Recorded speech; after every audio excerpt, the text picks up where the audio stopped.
Tinatawagan ko na po ang ating pastor para po sa mensahe ng ating Panginoon, Pastor Rodrigo. Thank you, sister.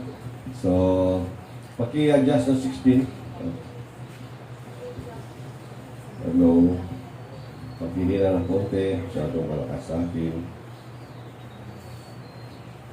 Hello. Sige, pwede na. O, lakas ng konti lang. So, tayo po muli magkaano sa salita ng Panginoon. At wala po akong relo sa harapan. Kayo po magta-time out. Hindi, kasi kung minsan si Lord bigla mahaba, kung minsan kasi maiksi eh. So, tayo po mag-aaral sa tanong Panginoon muli dito sa Judas, sa Judas. Isa po sa mga apostol ng Panginoon. Tandaan po natin, dalawa po ang Judas na apostol. Isang Iscariote, no? Tsaka kapatid ni Santiago. Sila po yung... Kaya po hindi po masama ang pangalang Judas. Ano? Maliban sa paggamit lang. So, tayo po lahat ay tumayo dito sa Judas. Isang chapter lamang po ito. Basahin ko po ang verse 1 hanggang verse 7.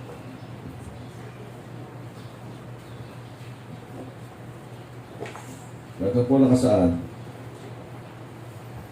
Dito po sa verse 3 muna magsimula. Mga minamahal, ang nais ko sanang isulat sa inyo ay ang tungkol sa kaligtasang tinaranasan nating lahat.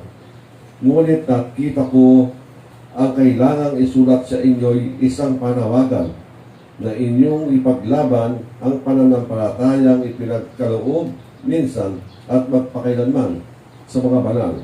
Sapagkat lihim na nakapasok sa inyong samahan ang ilang taong ayaw kumilala sa Diyos.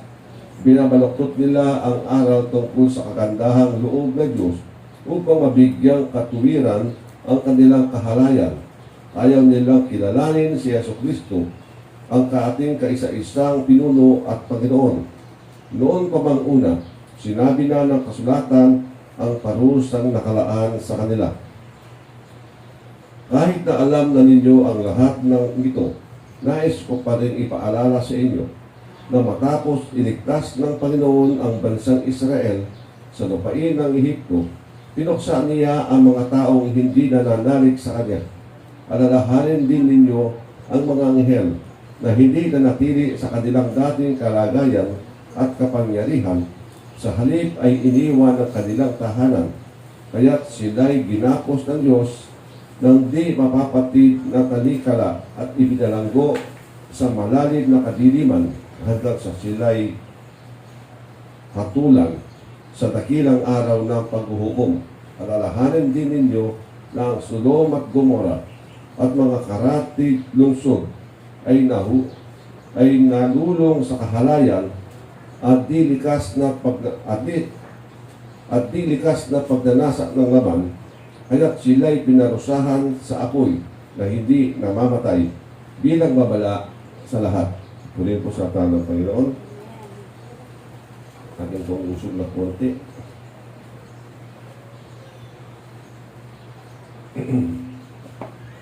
Tayo po'y mananalangin. So that, Father, muli sa oras po nito, aking pong hiling na kami po yung gabayan sa aming pong pag-aaral ng iyong salita.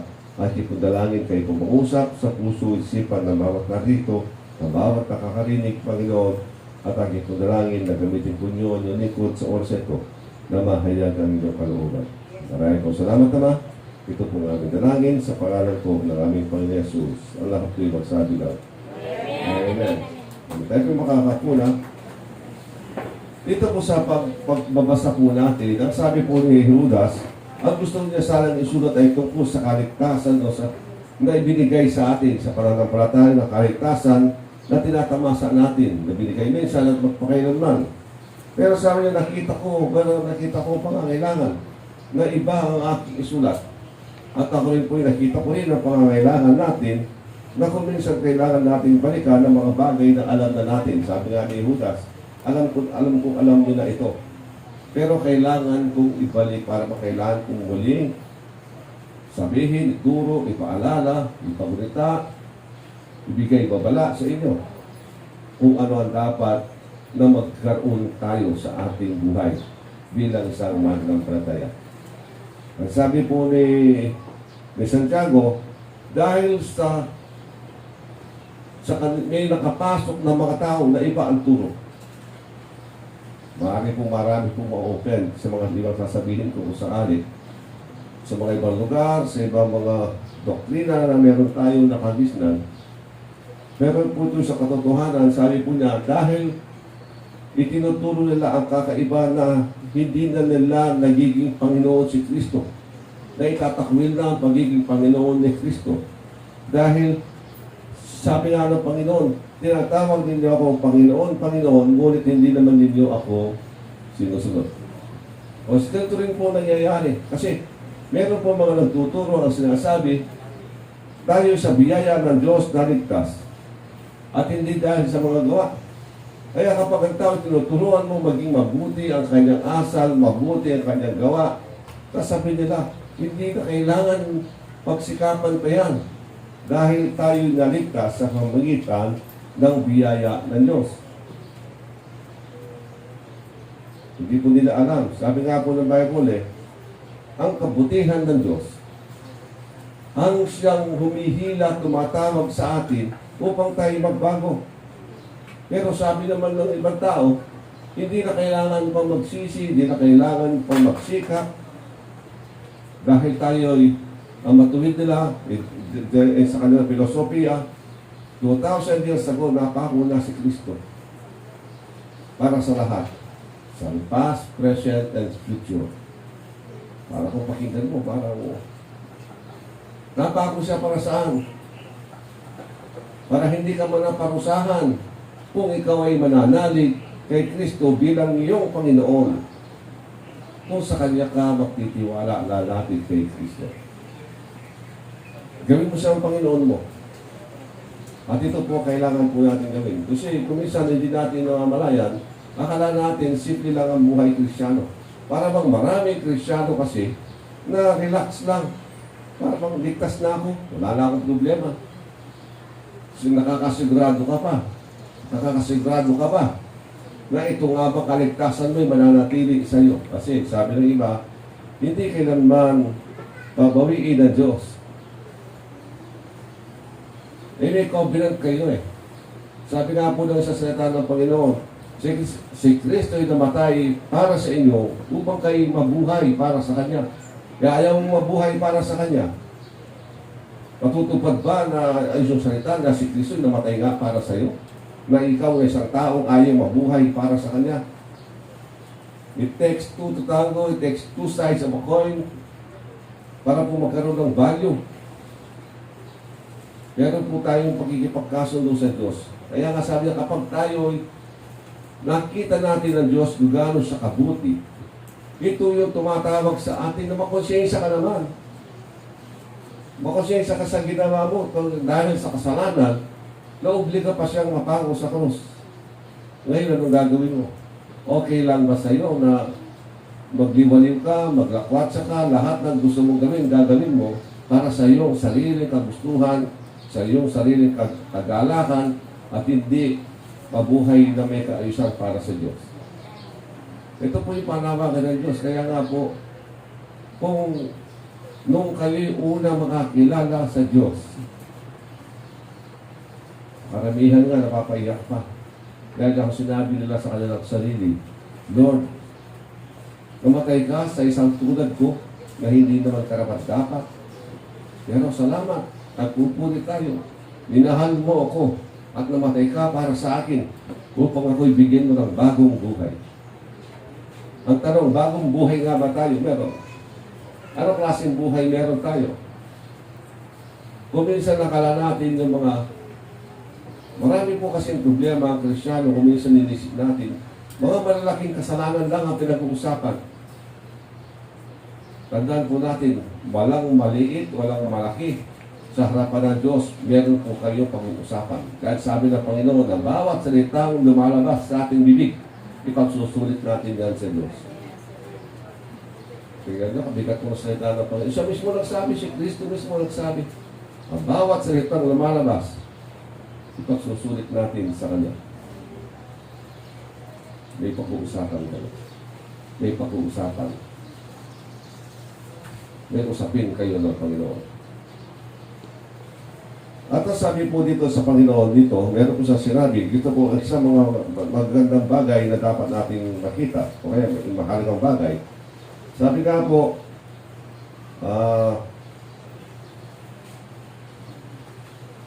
ang bansang Israel, sabi niya po niya, matapos iligtas ng Panginoon ang bansang Israel, sulupain ng Ehipto.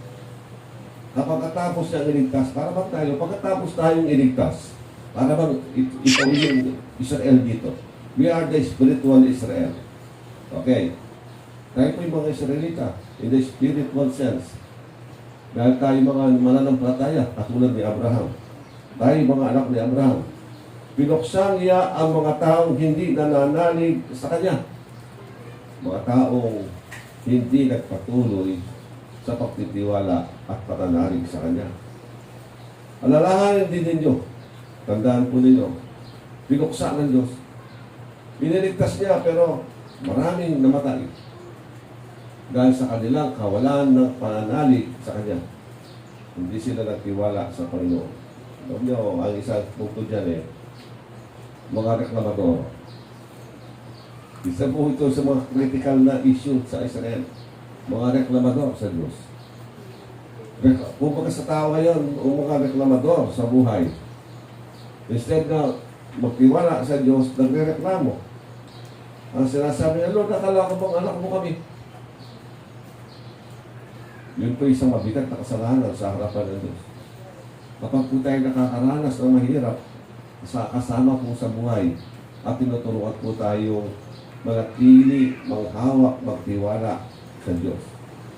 At ganito, sa ganitong kaparaanan, ang Diyos ay napaparangalan. Bakit? Hindi naman napaparangalan siya dahil nanghirapan ka, napaparangalan siya dahil hindi ka bumibitaw sa Kanya. Ito po yung dapat natin maintindihan. Sinasabi mo nga ang Diyos mo'y dapat nga tambagin at pagtiwalaan ng buhay mo na ayaw mong bumitaw. Wala kang ibang sinasandalan at nakakatiwalaan sa buhay mo kung hindi lamang ang Panginoon. Hindi mo naman nakita, hindi mo narinig, hindi mo pero nagtitiwala ka. Nakanayin mo, hindi mo sila nakakausap ng diretsyo. Hindi naman tayo si Moses. Tayo nagbabasa lang ng salita ng Diyos. Nangungusap lang sa ating mga puso't isipan kung minsan ng Lord. At ako'y naniniwala ang mga narinig natin tinig sa ating mga tenga ay yun po yung mga anghel ng Diyos na nakikipag-usap sa atin na kumakatawan sa Diyos.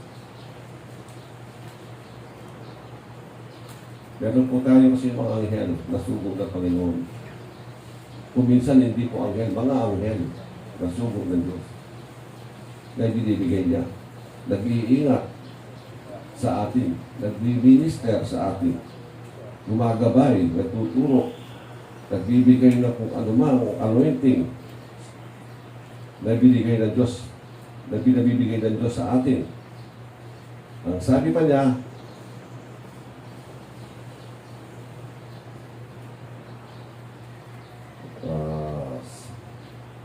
dito po sa isang bahagi, sapagkat lihim na nakapasok sa inyong samahan ng ilang taong ayaw kumilala, okay? Sabi niya,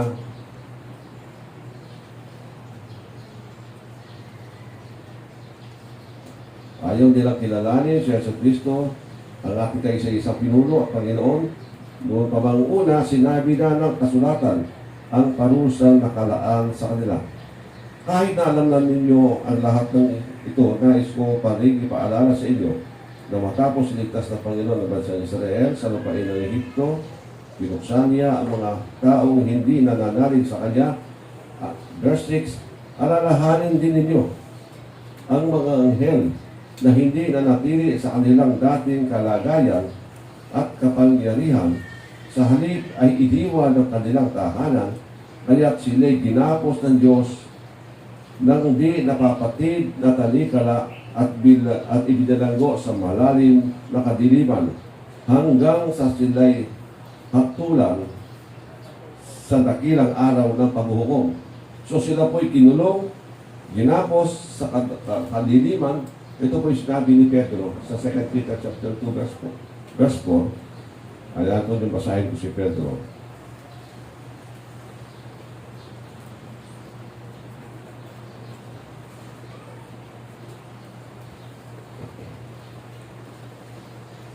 Dito po sa 2 Peter chapter 2 verse 4, sabi niya, hindi pinatawad ng Diyos ang mga anghel na nagkasala. Sila itinapon sa impyerno, kung saan sila iginapos sa kadiliman upang doon hintayin ang araw ng paghukom. Ang impyerno po ito po yung tinatawag nating Tartarus. Ito po yung kulungan ng mga anghel na pasaway. Hindi po ito yung mga anghel na nag-rebelding kasama ng Diablo. Iba yung rebellion. At iba naman po ito mga naging pasaway. Okay. Baka po haluan po ninyo. Ito magkaiba. So ito yung naging pasaway. Katulad po ng mga anghel na nag-asawa ng mga tao noon. Iniwan ang kanilang assignment. Nakita yung mga aywan ko ba, hulog ba ng langit ang mga babae o bakit natukso mga anghel? Ano? Ibig sabihin, meron po siya ng sense of appreciation din.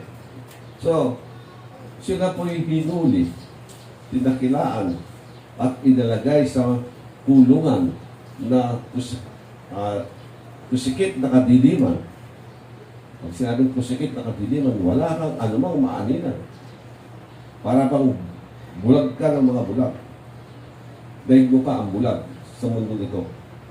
Ang mga kadiliman, kusikit na yan. Sabi niya, hanggang hintayin nila ang araw ng paghukom. So, nakakulong pa lang, hindi pa po sila kinatulan. Magkakaroon pa po ng paghatol sa huling araw. At ang mga tao ay ganito rin po tayo. Ang mga tao, katulad po ni si Mayaman at si Lazaro, alam naman po niyo yung kwento ni Mayaman at si Lazaro.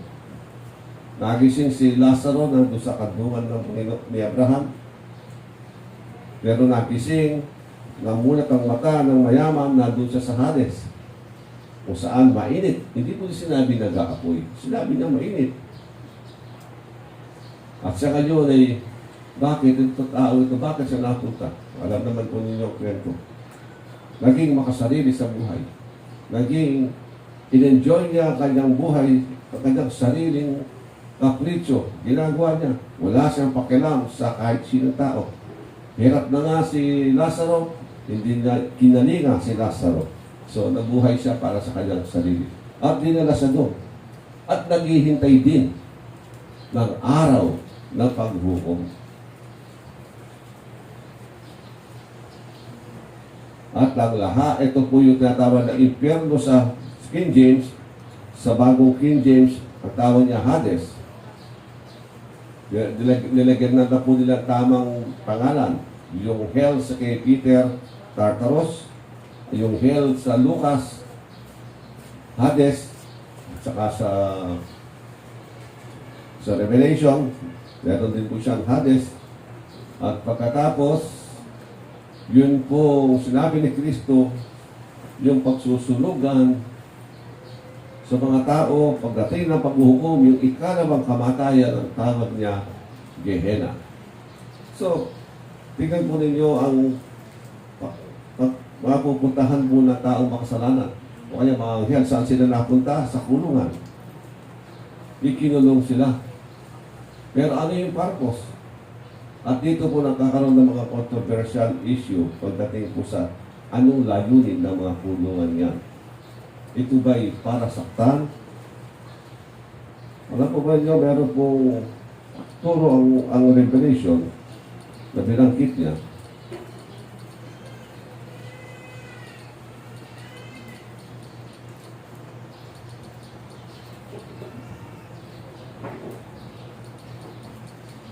Dito po sa Revelation chapter 16, verse 8. Para pong sisilipin natin.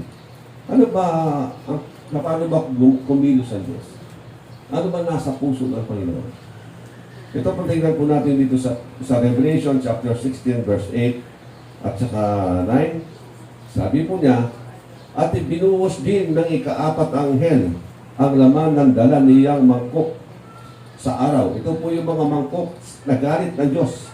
Parusa na ibinigay ng Diyos sa tao dahil sa kanilang mga kasalanan. Dahil po dito po panahon ng tribulation ito. Panahon ng tribulation. Isa ito sa kanilang mararanasan. Pasalamat po tayo, hindi po tayo kasama dito sa tribulation. Hindi po darating sa panahon natin.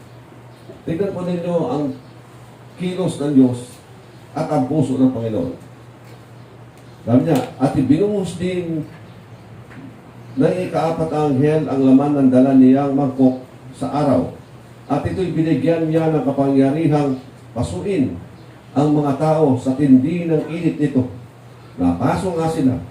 Ngunit sa halip na magsisi at talikuran ng kanilang mga kasalanan at magpuri sa Diyos, nilapastangan pa nila ang pangalan ng Diyos na may kapangyarihang magpadala ng ganoong mga salot.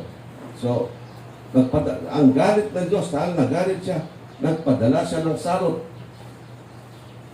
At talagang napaso, nasunog bilang ang mga, nasusunog ang mga katawan nila. Kung ano-ano, degree burn na pinag-uusapan natin dyan, pag tinamaan ka. Masakit po yun. Talagang, sa tindi ng init, para siguro laser beam ang tumatama sa iyo sa araw. Pag tumama. Pero galit ng Diyos, nagpadala ng salot. Pero ano sabi ng Bible?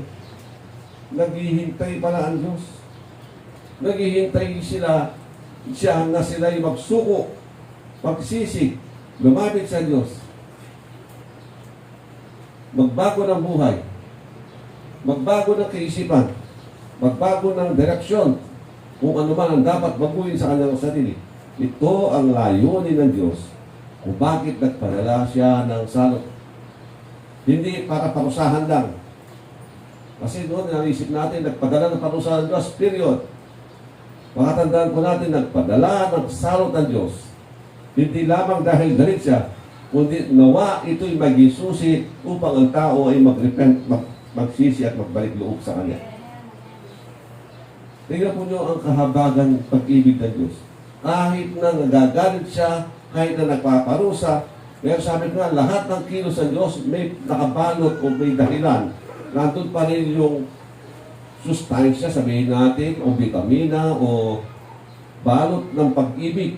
Walang ginagawa ang Diyos ng anuman na walang pag-ibig.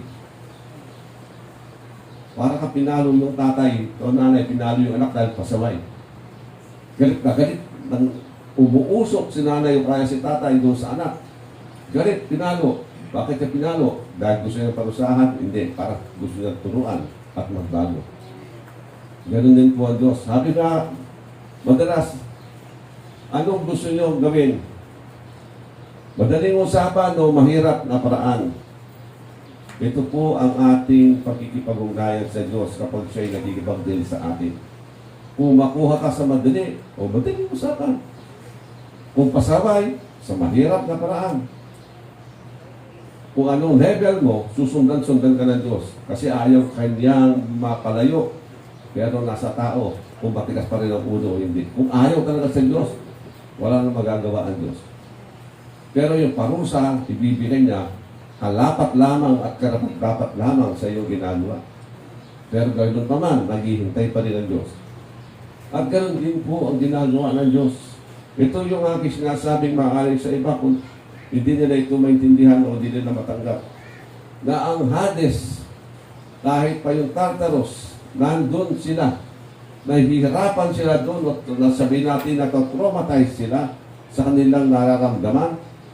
Pero ito isang panawagan ng Diyos sa kanila.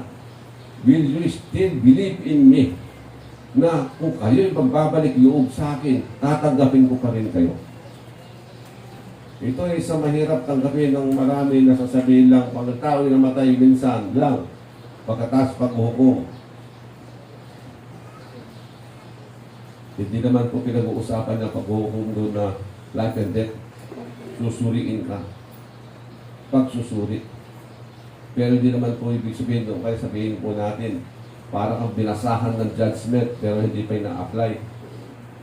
Para kapag sinabihan, kaya ka napunta sa Hades, karapat dapat ka talagang mamatay. Para kang ikaw ay dinala sa Muntinlupa, ay natulan ng kamatayan, 10 taon ng pagkakulong at pagkatapos sila elektrika. Pero salamat sa Diyos, kahit tao, hindi lahat ng hinatulan ay pinapatay, may pinapalaya pa rin. Bakit? Nagbago sila sa loob. Nakita yung kanila, so wala na sila pang kayo mamatay man ako, okay lang, tanggap ko na. Pero kailangan ko magbago. Nagtiwala, ito po yung gustong makita ng Diyos. Sino yung mga nagbago sa kulungan na nagtiwala sa Diyos? Na born again, nagsisig, nalikuran lahat ng kasamaan, iwinaksin nila lahat yan, parang isinumpa nila yung mga kasalanan nila. At parang sinabi na ayaw ko na, kung ako man ay nagkasala, dapat nga lang ako parusahan, pero tanggap ko. Pero ang Diyos pa rin. Ang tao na makita niya itong taong ito na nagsisi. Natuwa sila sa kanilang ginagawa sa loob. Naging mga ngaral pa pala sa loob. Marami pa rin na bago dahil sa kanyang pangangaral. Siyempre, rekomendado yan. Sabi, Presidente, nire-recommend po namin ang taong ito. Na isang bagamat, isa yung siyang pusakal na tao. Pero nagbago at sa pamagitan niya, marami pa po nabago sa kulungan. I-recommend yung kanyang pardon. Kung ang tao marunong magpardon, ang Diyos binibigay din niyang pardon sa impyerno. At ito hindi makita, maunawaan ng marami. Kaya nga po may Hades. Upang sa pamagitan ng Hades, kung ikaw ay magbabago o hindi, magsusuko ng buhay pa rin sa Diyos, magtitiwala ka pa rin. Nagtitiwala ka haba, kaya ka nandun sa Hades. Hindi pa tapos pala ang Diyos sa'yo. Meron pa rin palang kahabagan na hinihintay ang Diyos. Meron po ang Panginoon. Pero ang tanong, sino yung pupunta sa Hades? Hindi pa nyo alam na marami Kristiyano, hindi lamang mga unbeliever. Pati mga Kristiyano, marami napunta sa Hades. At ito po yung dahilan kung bakit natin binubuksan muli ang mga bagay na ito. Na Kristiyano ka, pero napupunta ka pa rin para sa Hades. Dahil kung may salita ang Diyos na sinabi niya. Sabi po ng salita ng Panginoon, at alam ninyo lahat ito, dito po sa Galatia chapter 5, verse 19, hanggang 21 na lang, basahin natin. Sabi niya, hindi may kakaila ang mga gawa ng laman. Pakikiapid, ibig sabihin ng pakikiapid, may mga asawa kayo, nagsasama kayo, o may asawa ang isa, nagsasama kayo. Pangalawa, kahalayan, wala kayong asawa, pero nagsasama kayo, mga live-in, o kaya mga parang live-in, sabihin natin, o kaya nagtatagpo sa labas, ng mga dalaga at binata, karaswaan, paano ba maging malaswa? Mga mahilig mag-spaghetti, mahilig spaghetti na nga, hanging pa.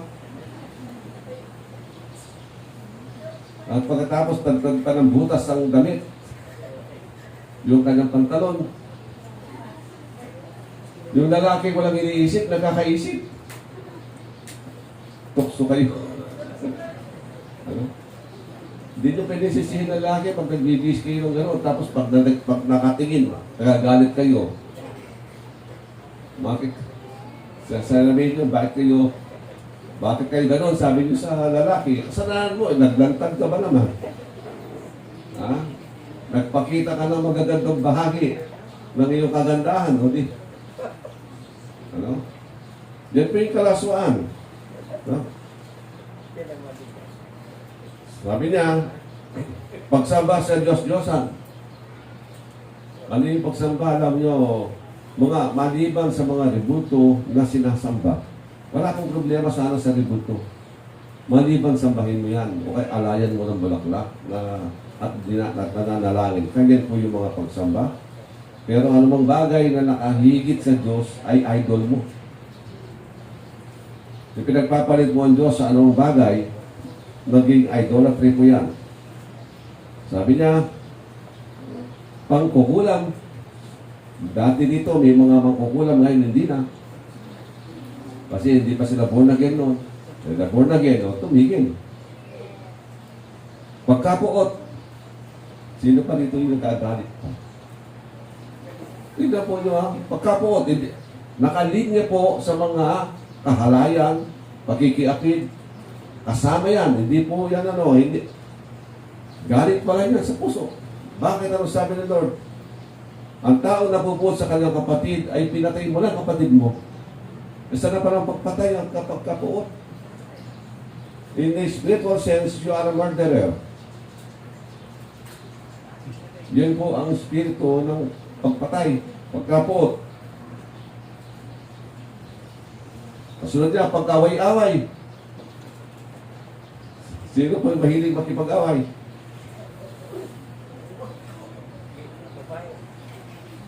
Palaaway kayo. Ano yung siya yung palaaway? Hindi ka masaling, umuusok ka. Hindi ka makalabit. Matamaan ng kote, masagi. Galit. Warning po yan sa atin. Hindi po ako nagsalita. Ang Bible. Simple lang. Simple bagay lang, pero tandali, warning ito sa atin. Sabi niya, pagsiselos. Ang ibig sabihin ng pagsiselos, hindi naman po yung may legitimate na selos. Meron pong illegitimate. Halimbawa, sabihin na natin sa magkasawa, magkasama sila. Tapos, mabait itong isang magipag-usap. Nagsiselos na yung isa. Masama pala yung maging mabait. Ano? Nagsiselos na. Wala ka bang ginagawa? Para bang pakiramdam niya, ginagawan siya. Nawawalan siya. Ano? Ang sabi nga po ng Bible, ang dano nyo, bawal pala yan sa Diyos. Wala naman siyang ginagawa. Dahil, so yung mga babaeng selosa number 1, bawal maging selosa na walang dahilan, na walang batayan na mahusay. Pag selos ka, kapag binigyan siya ng regalo, ikaw hindi. Ikaw yung asawa, hindi ka binigyan. O talaga ibang usapan, magwawala ka nga. Pwede pa yun.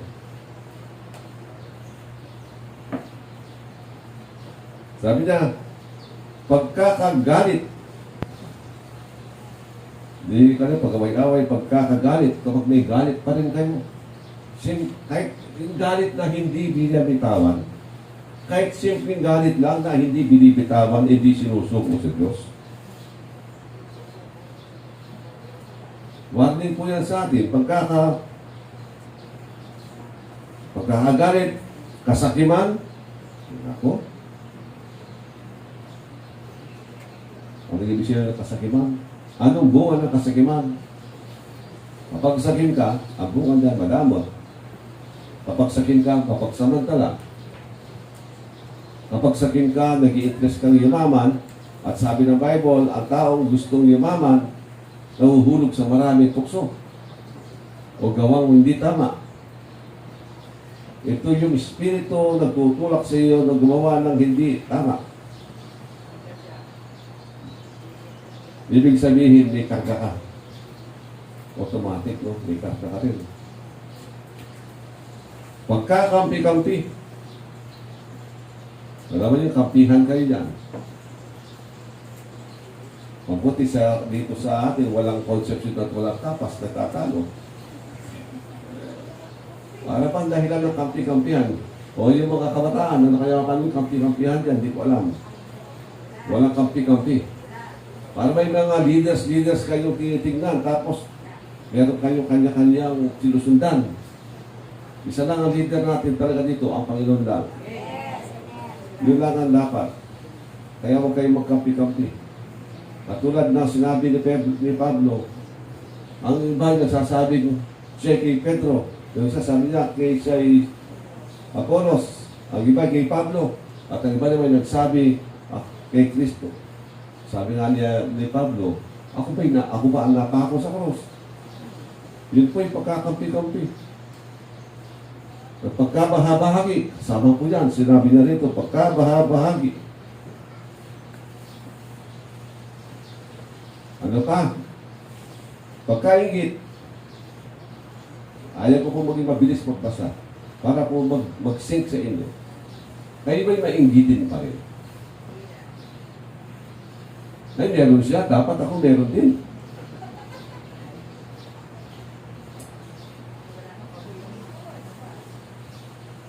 When it comes to material, hindi po maganda. Mabuti pa sa spiritual, sabi niya, Lord, binless mo siya, bakit ako binubigyan? Pwede yun.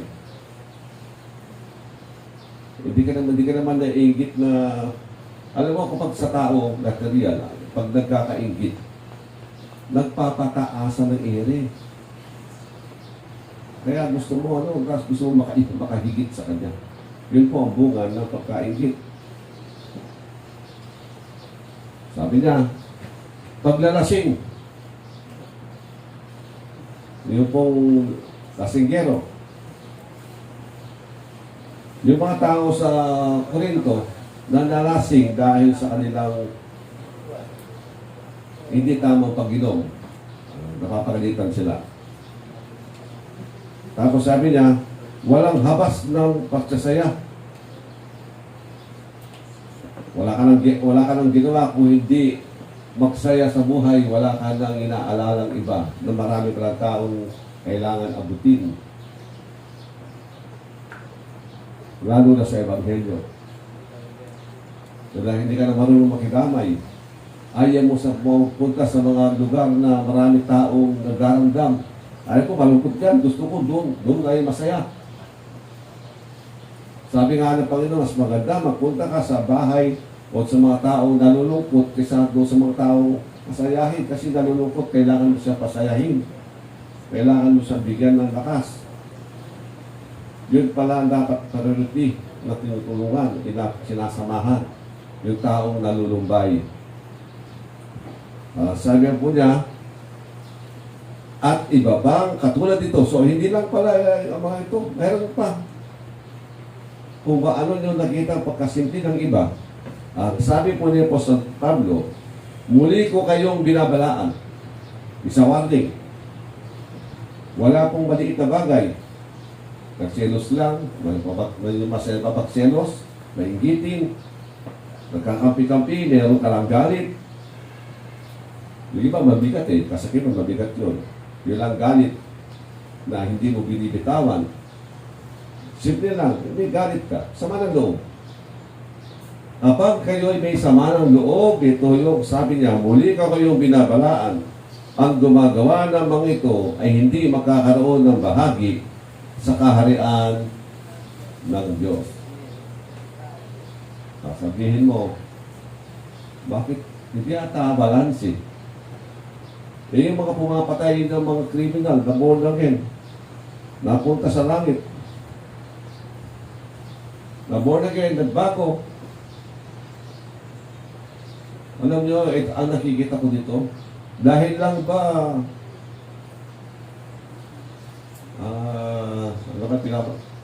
meron ka lang sama ng loob, wala ka namang ginagawa, meron ka lang hinanakit na hindi mo dinidil. Sapat ba yun para hindi ka pumasok sa kaharian ng langit? Ang sabi ng Bible, wala kang bahagi.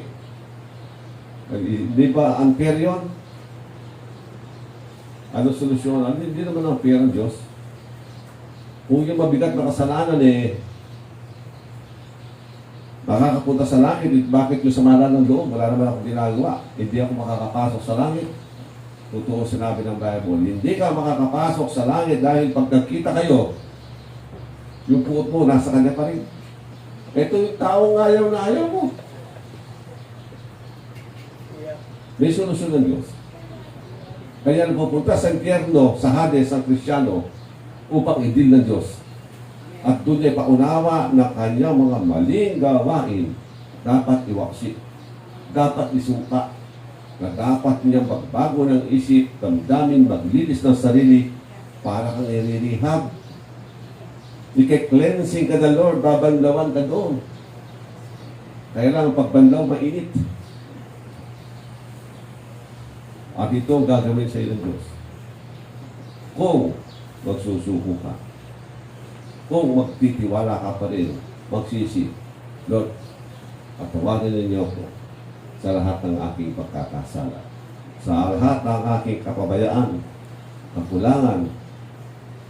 Ngayon, gaano kaya kahaba o kaya hirap ang mararanasan mo doon? Hindi ko alam, pero sa aking imahinasyon, sabi ko, nasa sayo. Kung ikaw ay mahirap kausapin, kung matagtatagal ka, ang kahirapan. Pero ikaw ay madaling magkipag-usap, madaling matuto, may habag ang Diyos. Paano ka ayusin? Hindi pa ako nagpunta doon dahil hindi ko alam eh. Hindi ko sabihin. Hindi ko pwede garantihan ka sa inyo. Wala pa rin nagpunta sa inyo doon para mamalita sa atin. Ano? Kung ano talagang nangyayari. Pero ito'y mga pasilip ng Diyos na kahit Kristiyano ka, wala ka pang ginagawa, galit ka lang, pupunta ka sa Hades. Kaya nga po nakikita nyo sa mga ibang nagpapatotoo, nakita ko si ganito sa pierno. Yun po yung pagkahayag na revelation ng Diyos kung ano mangyayari sa mga tao may diferensya na hindi pa inayos ang buhay. Kaya nga po ito ang dahilan. Kaya dapat tayong magsikap, mag-abot ng ebanghelyo sa tao upang ang mga tao hindi napupunta doon para lamang ang Diyos na magdidisiplina, mag-ayos sa kanila. Para bang agawin natin sila sa apoy. Ito po yung sinasabi ng sulatan, agawin natin sila sa apoy. Mahirap pong maapoyan ng impyerno. At ang mga tao pasaway. Yung mga tao ayaw talagang magbago. Talagang katulad ng sinasabi kanina na binasa natin na nang ibinuhos ng Diyos yung mangkok at sa sobrang init nasusunog ang mga tao ang katawan, instead na sila'y sumuko sa Diyos, hindi nila ginawa. Ang sabi po dito sa Revelation chapter 20 verse 13 at saka 14, sabi niya, iniluwa ng dagat ang mga patay na naroon. Iniluwa din ng kamatayan at daigdig ng mga patay. Ito po yung Hades, daigdig ng mga patay. Ang mga patay na nasa kanila, hinatulan ng lahat ayon sa kanilang mga ginawa. Pagkatapos, ay itinapot. Tandaan po natin, inilabas muna sila. Binuhay silang maguli. Pero sabi nga po, ang tao ay mabubuhay maguli for the judgment. Kung ikaw ba ay magbibigyan ng buhay na walang hanggan o hindi. At ang sabi po niya,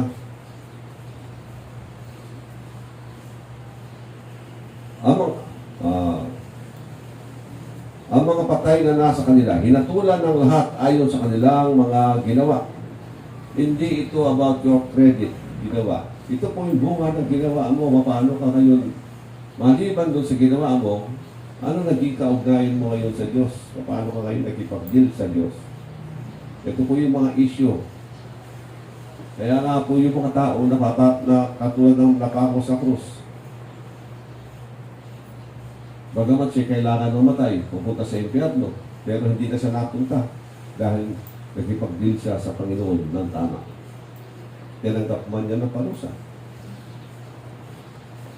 Para bang ito po yung isang system, para bang isang imagination, hypothetical, para makaisipan, kung si Kristo'y nag-delay ng isang araw sa pagkapako sa krus.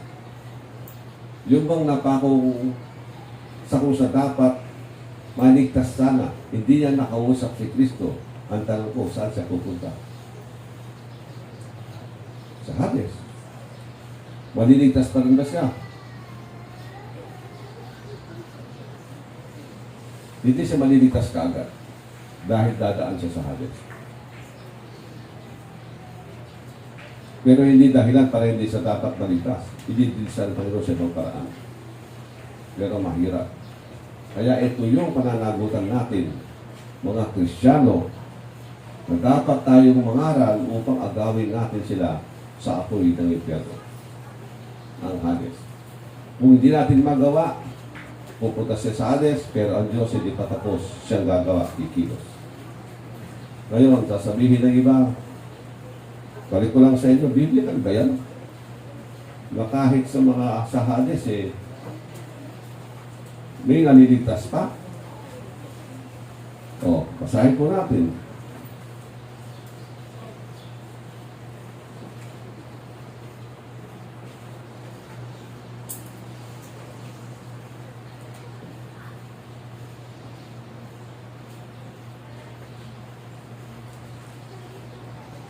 Sabi niya dito sa 1 Peter chapter 4, verse 5 hanggang 6. Sabi niya, ngunit mananagot sila sa Diyos na handang humatol sa mga buhay at mga patay. Ipinangaral din ang magandang balita sa mga patay upang bagamat sila'y nahusgahan ayon sa laman, gaya ng lahat ng nasa laman, mabubuhay sila sa Espiritu sa pamamagitan ng kapangyarihan ng Diyos.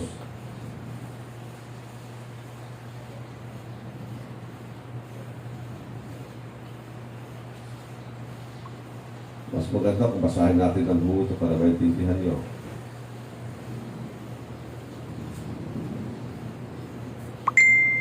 Sa verse 3:18, basahin ko muna yung pabalik.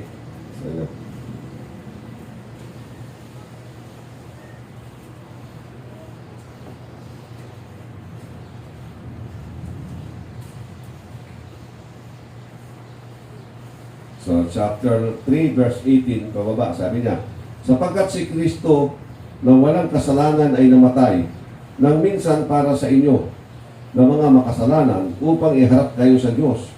Siya'y pinatay sa laman, at muling binuhay sa Espiritu.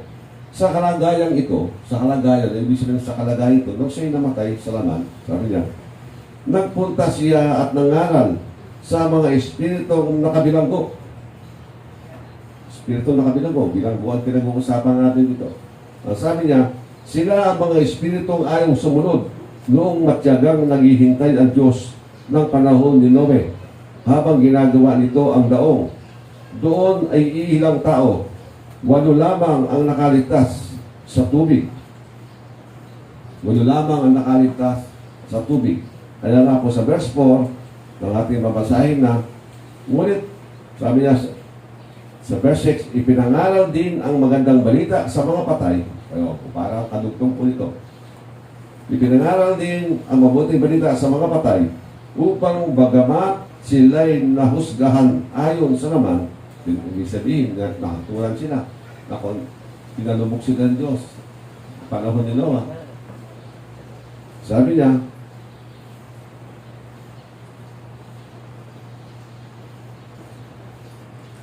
ipinangaral din ang magandang balita sa mga patay upang bagamat sila'y nahusgahan ayon sa laman, gaya ng lahat ng nasa laman, mabubuhay sila. Okay. Pwede pa sila maligtas. Mabubuhay pa rin sila. Sabi niya, sa Espiritu, sa pamamagitan ng kapangyarihan ng Diyos. So, ang Diyos hindi natatapos hanggat hindi yung final. Sa atin noon, pag nag-isip natin ng pinalubog ng Diyos ang mundo sa tubig, lahat ng lumubog na hindi nakinig kay Noah, judgment, nahinaturan na sila, pupunta lahat sila sa dagatang apoy. Pero hindi ito sinabi ng Bible. Inabot pa rin sila. Ipinangaral ng mabuting balita. Dahil ang sabi ni Kristo, ako ang Panginoon ng mga patay at mga buhay. All power and authority given unto me. Bubuhayin ko ang sino mang nais kong buhayin. Huwag hindi ang doktrina natin. Si Kristo. At nagpahayag ang Bible kung anong ginagawa ni Kristo, kung anong ginagawa ng Diyos. Pero ang usapin dito, gusto ba ninyo muna ang tao para magbago, ikulong natin sa Muntinlupa? At doon siya maborn again? Napakasakot naman. Kung hahayaan natin mapunta muna sa Muntinlupa, kaya gawin natin, imangaral na tayo para hindi na sila ikulong at doon pa sila matuto. Dito pa, ayusin natin sila. Nawa, maayos sila. At hindi na dumanas ng kahirapan sa buhay. Kaya sabi ng Bible, tayo kapag mali ang ating ginagawa sa buhay, at meron pinapaabot ang Diyos, hindi mo inabot, ang sabi ng Panginoon, kapag namatay yan, mananagot ka sa akin. Kasi ayaw nila magpunta sa Hades eh. Hindi mo pinansin, matulak sa Hades. Kaya siguro lahat tayo may kasalanan yan, no? Baka may pinapaabot si Lord eh, naging bigay tayo. Pero ang punto ngayon sa atin, huwag na muna yung pangangaral natin. Ang tanong ko sa inyo, sigurado ba kayong hindi tayo dadaan sa Hades? Ano yung mga lifestyle? Nakita nyo, kasimple lang ng mga iba na sinabi ng Diyos. Yung mga umiinom lang ng alak, wala namang ginawang masama sa tao. Umiinom lang ng alak, nalalasing, mahilig paglasing. Hindi naman na may merwisyo. Pinambibili niya yung pera niya. Tahimik siya natutulog, tahimik siya umiinom. Lasing ko nga lang. Sabi ng Bible, hindi ka makakapasok sa kanan ng langit. Kailangan kang idil, kailangan kang bandawan, kailangan kang sunugin ang mga bagay na nakasabit sa katawan mo. Para labang maging malinis ka. Kumbaga sa damit na puting-puti na isusutan Diyos. Na gustong isuot, may mantsa. Ano gagawin mo? Yung mantsa yan nakikita. Hindi ka pwede pumasok. Marami, damit mo. Maglaba ka. Labahan ditong taong ito. Ganon din po tayo. Kapag tayo papasok, may mantsa ka, hindi ka pwede pumasok. Kung kailangan ng steel wool para doon sa dumi mo, gagamitan, hindi bali magkaroon ka ng balat, huwag lang mantsa. Hindi ka tatanggapin. Masakit. Bago tayo mamantsahan, mag-ayos na tayo. Amen. Kaya nga, noon nasasabi ko, walang maliit na kasalanan sa Diyos. Ididil tayo ng Diyos. Kaya lang, kung saan mahirap paliwanagan. At marami rin ng pasamay. Sinasabi na, maliit lang yun. Walang masabi na, walang maliit. Napakahalaga na salita ng Diyos. At sabi nga po ng Panginoon, yung maliit na utos ko, na ginagawa mo at hindi mo ginagawa at ituturo mo pa, ini-implementation mo pa ang iba na hindi nila gawin, tatawagin ka pinakamaliit sa langit. Hindi naman sinabi hindi ka papasok sa langit. Hindi. Ano? May mga bagay palang utos ng Diyos ng mga bagay-bagay. Meron para mga ganong utos. At sabi din niya, kapag ang maliit na utos ay ginagawa mo at itinuturo mo sa iba, tatawain kang dakila sa langit. Kung mamili kayo, gusto nyo yung pinakamaliit o yung pinakamalaki? Dakila o hamak sa langit. Ikaw ba'y nahamak-hamak ang tingin sa iyo? Kasi gagawa niyan tayo eh. Hindi naman po ang Diyos, binigay ng Diyos ang kabuuan. Tayo lamang po ang mag-aayos ito. Kung ito'y magiging maayos, kung gaano itong, kung baga sa yaman, ilan ang kaya mong dalhin pabalik sa Diyos? Bitbitin pabalik na hindi natatapon ang karangalang ibinigay sa iyo.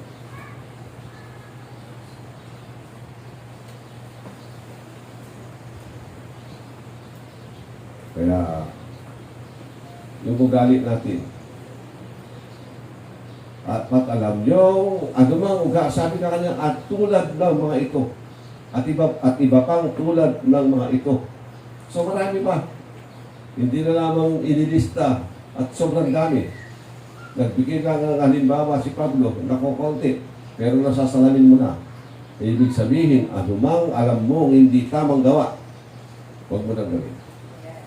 Dahil ito'y magbubumerang lang sa'yo.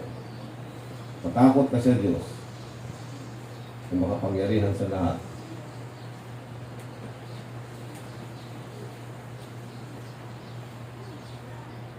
Masakit po ang turuan.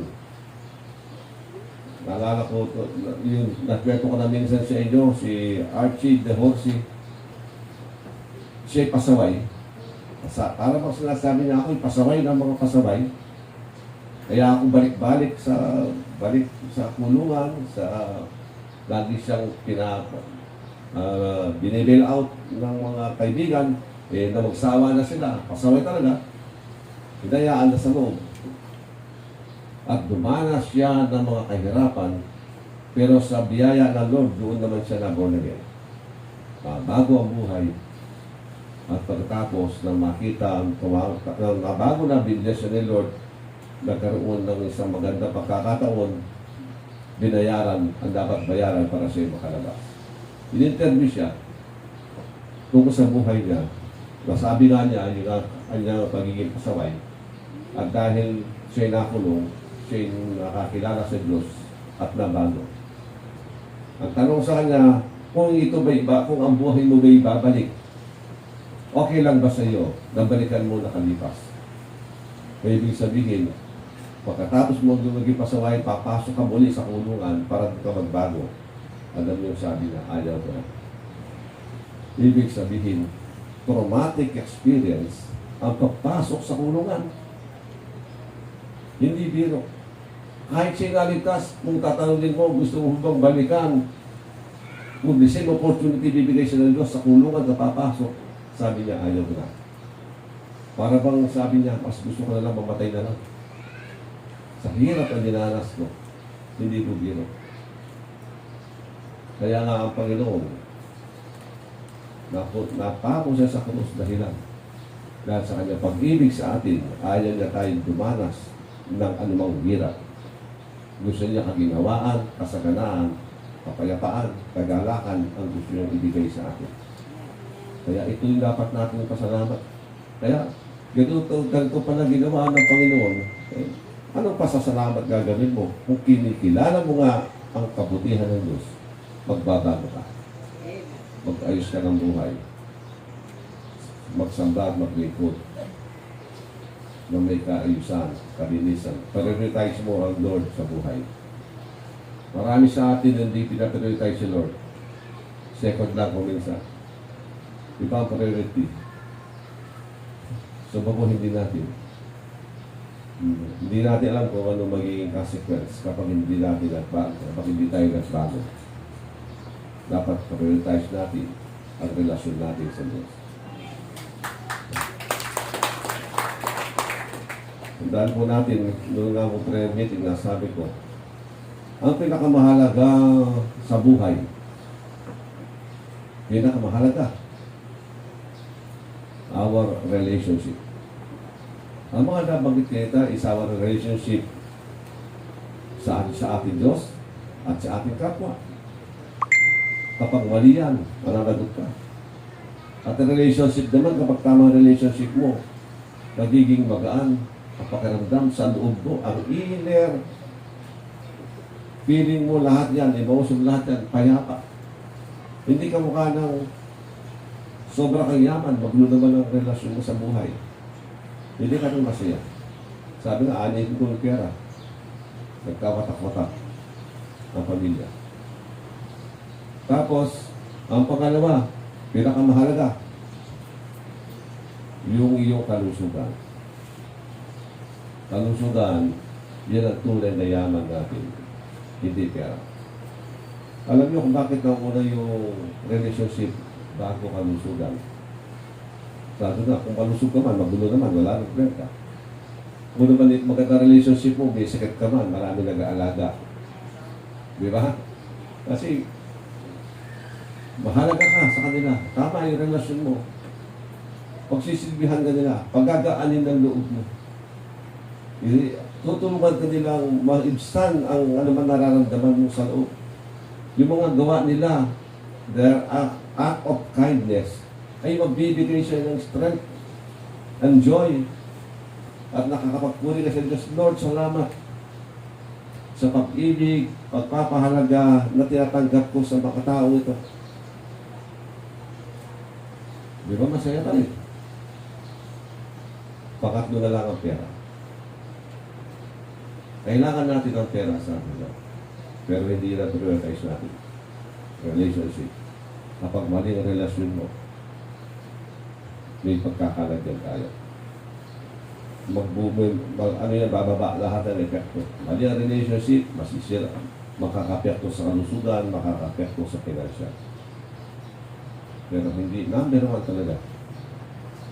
Relationship, ayusin natin, hindi dapat nagtatampo ang Diyos, at hindi ka dapat nagbibigay ng katitisuran sa iba. Maayos ka. Ito yung panawagan ng Diyos. Kaya sabi niya, ako'y namatay para sa inyo upang kayo mabuhay para sa akin. Amen. Mga pangko at So,